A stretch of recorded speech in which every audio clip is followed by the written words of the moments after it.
আল্লাহ পাকের দরবারে লাখো কোটি শুকরিয়া যে আজকে আমরা রংপুর বিভাগীয় শহরের অন্যতম একটি শিক্ষার প্রাণকেন্দ্র বেগম রোকেয়া বিশ্ববিদ্যালয়ে মসজিদের মধ্যে এভাবে খোলামেলা দিনই দার্সে বসতে পেরেছি, হালাকায় বসতে পেরেছি, আলহামদুলিল্লাহ। আমি মূল প্রাণকেন্দ্র অনেকগুলোকেই বলতে পারি, ঢাকা বিশ্ববিদ্যালয়, প্রাইভেট বিশ্ববিদ্যালয়, রিক্সা চালকরা, শ্রমিকেরা, ওলামায়ে কেরাম, সাধারণ মানুষ, আমজনতা সবাই প্রতিবাদ করেছে। কিন্তু সত্যি কথা কি জানেন, কয়েকটা ঘটনা এই পুরো অভ্যুত্থানের প্রেক্ষাপটটাই পরিবর্তন করে দিয়েছে। তার মধ্যে অন্যতম একটা ঘটনা হচ্ছে আমাদের প্রিয় ভাই আবু সাঈদ রাহিমাহুল্লাহ তার এই আত্মত্যাগ।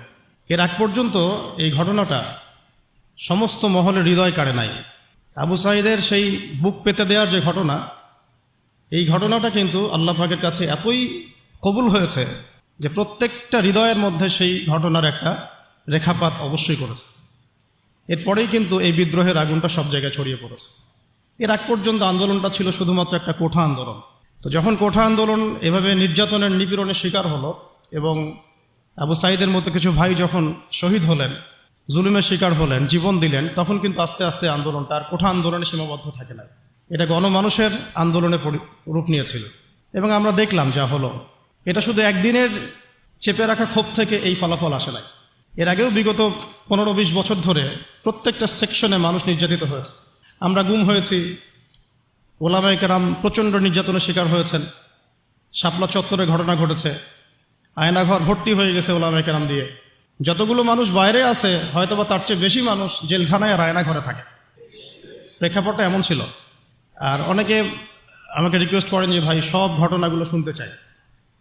তো আসলে আমি ইন্ডিভিজুয়ালি বলি যে আমি আমাদের অন্যান্য ভাইদের যে কুরবানি দেখেছি, আমাদের অন্যান্য যে মাজলুম ভাইদের কুরবানি আমি দেখেছি, বিভিন্ন রাজনৈতিক মহলের, ধর্মীয় মহলের, ওলামায়ে কেরাম, আমাদের টিচার, আমাদের ওস্তাদ, হেফাজতে ইসলাম, শাপলা চত্বর, আমাদের কওমি অঙ্গনের ভাইরা, তাদের যে কুরবানি, ত্যাগ, যা আমরা নিজেরা জানি, নিজের চোখে দেখেছি, এর তুলনায় মানে আমার বিষয়টা বলতে আমার লজ্জা লাগে।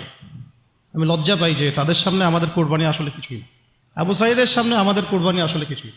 তো এই জন্যে আমরা এই বিষয়গুলো নিয়ে বেশি নাড়াচাড়া করছি না। তবে এখন আলহামদুলিল্লাহ আল্লাহ পাকের পক্ষ থেকে সব স্পষ্ট হয়ে গেছে যে আসলেই বাস্তবতা কী ছিল। এই দীর্ঘদিনের চেপে থাকা এই যে ক্ষোভ, এই যে নির্মম অত্যাচার, জুলুম, নিপীড়ন, মানুষের চাপা একটা মাজলুমের কান্না, এগুলো কিন্তু এক পর্যায়ে বিস্ফোরণকে রূপ নিয়েছে। ওই রূপটাই হচ্ছে এখনকার অভ্যুত্থান পরবর্তী বাংলাদেশ, যেখানে আমরা ইউনিভার্সিটির ক্যাম্পাসের মসজিদে বসে এই কথাগুলো খোলামেলা বলতে পারছি। আলহামদুলিল্লাহ, আল্লাহ পাকে শুকরিয়া আদায় করতে হবে না? তবে একটা সতর্কবাণী হচ্ছে, যদি আল্লাহ পাকের পক্ষ থেকে আসা এই সাহায্যের পরে আমরা যদি আবার উদ্ধত সেই বনু ইসরাইলের মতো আচরণ শুরু করি, তাহলে কিন্তু আরও বড় জালেমকে আল্লাহ চাপাই দিতে পারে। এটা আমাদের মাথায় রাখা উচিত। আমাদের একটা আশঙ্কা যে আল্লাহ না করুক, আমরা কেন জানি ওই দিকেই যাচ্ছি দিন দিন। আমরা দোয়া করব যেন আবু সাঈদ ভাইদের রক্তের সাথে গাদ্দারি না করা হয়, মুগ্ধদের রক্তের সাথে যেন কোনো মির্জাফরি করা না হয়। এটাই আমাদের রিকোয়েস্ট থাকবে আর কি, আবেদন, দাবি থাকবে। তবে এই গাদ্দারি যদি কেউ করতেও চায়, ইনশাআল্লাহ আমরা সেটা আর হতে দিব না ইনশাআল্লাহ। বাংলাদেশের মাটিতে আমরা কোনো ফ্যাসিস্ট আর উঠতে দিব না ইনশাআল্লাহ। কোনো গুমের রাজনীতি করতে দিব না ইনশাআল্লাহ। মানে মাঝে মাঝে তো আমার মনে হয় যে এইভাবে বলি যে কেউ যদি এবার গুম করতে আসে, আমরা পাল্টা প্রতিবাদ করে দেখাই দিব কিভাবে গুমকে প্রতিহত করতে হয়। একটা মানুষ যদি অপরাধ করে থাকে, তাকে আপনি লিগ্যাল আইনে বিচার করতে পারেন। সেখান থেকে রাতের অন্ধকারে জাগে তাকে উঠিয়ে নিয়ে চোখ বেঁধে আপনি একটা লাশ কাটার ঘরে ফেলে রাখবেন দিনের পর দিন, খাবার পানির ঠিক ঠিকানা নাই, রিমান্ডের পর রিমান্ড, চোখ বেঁধে, কেউ কাউকে দেখছে না, দিন না রাত কেউ বুঝতে পারে না। এগুলো কি ধরনের মানবতা? কিসের সভ্য যুগ? তাহলে আমরা সভ্যটা হলাম কোথায়? এগুলো তো, আপনারা তো ইসলামকে গালি দেন তথাকথিত সুশীলরা, যে ওটা মধ্যযুগীয় বর্বরতা ইত্যাদি ইত্যাদি, নাউযুবিল্লাহ। হ্যাঁ, এই কথাগুলো শুনেন না, মধ্যযুগীয় বর্বরতা। যখন আমরা বলি যে কোরআনের মধ্যে হাত কাটার বিধান আছে, চোরের হাত কাটার বিধান আছে কোরআনের মধ্যে। ব্যভিচার করলে 100টা বেত্রাঘাতের বিধান আছে। বিবাহিত ব্যক্তি যদি ব্যভিচার করে রজমের বিধান আছে।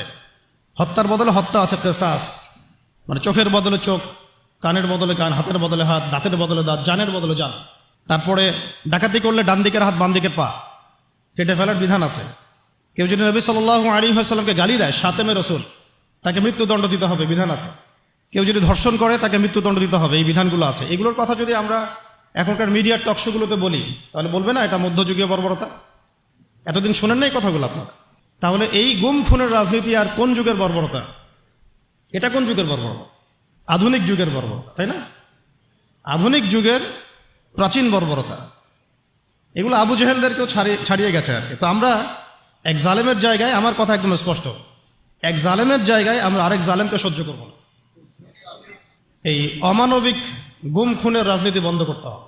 ছাত্রদের পড়াশোনার উপযুক্ত পরিবেশ নিশ্চিত করতে হবে।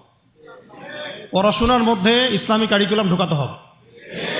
সমস্ত রকম এই যে ট্রান্সজেন্ডার, নোংরামি, ভণ্ডামি, নষ্টামি, এগুলো বন্ধ করতে হবে। এখনকার বাংলাদেশে আমরা ওই ধরনের বিষয়গুলো আর টলারেট করবো না ইনশাআল্লাহ। অনেক হয়েছে, আমি আপনাদেরকে বললে আপনারা চোখের পানি ধরে রাখতে পারবেন না। আমাদের অনেক বোন পর্যন্ত এরকম গুমের এবং হেনস্থার শিকার হয়েছেন, দিনের পর দিন, বছরের পর বছর। বোন ছেলে মানুষ তো সহ্য করতে পারে, মেয়ে মানুষকে নিয়ে কি করে চিন্তা করেন তাহলে। কোনো শায়েখ, কোনো ওস্তাদ 5 বছর থেকেছেন, কেউ 12 বছর থেকেছেন, 12 বছর, কেউ 5 বছর থেকেছেন, কেউ 7 বছর থেকেছেন। কেউ বের হন, উনি বলতেন, আমাদের এক ওস্তাদ বলতেন যে আমার এক পাতা জেলখানা আর এক পাতা বাইরে, মানে যায় আর আসে। তো তাদের তো পরিবার আছে, তাদের স্ত্রী আছে, সন্তান আছে, ছোট ছোট ছেলে মেয়ে আছে। তারা কি মানুষ ছিল না? দেখেন, এই অভ্যুত্থানটাকে আমরা এখন একটা বিষয় খেয়াল করছি যে সবাই প্রশংসা নেওয়ার জন্য উঠে পড়ে লেগেছে। সবাই ক্রেডিট নেওয়ার চেষ্টা করছে, আমার ক্রেডিট, আমি মাস্টার মাইন্ড। জি না, এখানে মাস্টার মাইন্ড আল্লাহ রাব্বুল আলামিন। এখানে একক কোনো ব্যক্তির কৃতিত্ব নাই। এটাকে পশ্চিমা বিশ্বের সামনে এইভাবে আপনি প্রেজেন্ট করতে পারেন না যে এখানে এই কয়েকজন মানুষের ভূমিকায় আজকে এই ফলাফল এসেছে, না। এখানে প্রত্যেকটা ভাইয়ের কন্ট্রিবিউশন আছে। এমনকি যে ফেসবুকে পোস্ট দিয়েছে তারও একটা কন্ট্রিবিউশন এখানে আছে। ওই সময় পোস্ট দিলেও ধরা পড়তে হতো, যে পোস্ট দিত তাকে উঠাই নিয়ে চলে যেত। ইন্টারনেট নাই, কি হচ্ছে আমরা বুঝতে পারছি না, কাকে উঠাচ্ছে, কাকে নিয়ে যাচ্ছে, ইত্যাদি ইত্যাদি। তো আফসোসের ব্যাপারটা হচ্ছে আমি অবজার্ভ করছি যে আমাদের স্বাধীনতা আবার হাইজ্যাক হয়ে না যায় আর কি। এই স্বাধীনতা যেন আবার হাইজ্যাক হয়ে না যায়। আপনারা খুব সচেতন থাকবেন। আল্লাহ পাক আপনাদেরকে বুদ্ধিদীপ্ত একটা প্রজন্ম দিয়েছেন, আলহামদুলিল্লাহ। কিন্তু আমরা আশা করছি যে ইনশাআল্লাহ আপনাদের দ্বারাই হবে, ইনশাআল্লাহ আমাদের দ্বারাই হবে ইনশাআল্লাহ। এখন বরেণ্য ওলামায়ে কেরামদের সাথে আমাদের সমন্বয় আছে। প্রত্যেকটা বিশ্ববিদ্যালয়ে আলোচনা হচ্ছে, কথা হচ্ছে। শুধু প্রয়োজন একটা নির্দিষ্ট লক্ষ্যে গোছানো কাজ এবং সমস্ত ত্যাগের লক্ষ্য, উদ্দেশ্য, নিয়াতটা আগে বিশুদ্ধ করা। কোনো দুনিয়াবী স্বার্থে আমরা এই কাজগুলো করব না, শুধুমাত্র এক আল্লাহর সন্তুষ্টির জন্য করবো ইনশাআল্লাহ। কোনো দুনিয়াবি মানে স্বার্থ হাসিলের উদ্দেশ্যে আমরা এই সংগ্রামে লিপ্ত হব না, বরং আমরা আল্লাহ পাকের জমিনে আল্লাহর দ্বীন প্রতিষ্ঠার সংগ্রামে লিপ্ত হব ইনশাআল্লাহ। এখানে যে ভাইরা যে ব্যানারে কাজ করতেছেন করুক, যে কোনো ব্যানারে কাজ করতেছেন করুক, উদ্দেশ্য থাকবে একটাই, যে আমরা সবাই চাই আল্লাহ পাকের জমিনে আল্লাহর দ্বীন প্রতিষ্ঠা হোক। এটা প্রতিষ্ঠা না হলে যত পশ্চিমা তন্ত্রমন্ত্র আছে, আপনারা আমার চেয়ে অনেক ভালো জানেন, এই কমিউনিজমের কথাই বলেন, সোকল্ড এই ডেমোক্রেসির কথাই বলেন, সেকুলারিজমের কথাই বলেন, যত মতবাদ, এগুলো চূড়ান্ত সফলতা এবং চূড়ান্ত জাস্টিস আপনাকে কখনো দিবে না। এগুলো দিন শেষে দেখবেন যে ওই জালেমের পক্ষেই রায় প্রদান করার জন্যে এটা একটা ম্যানমেড তন্ত্রমন্ত্র।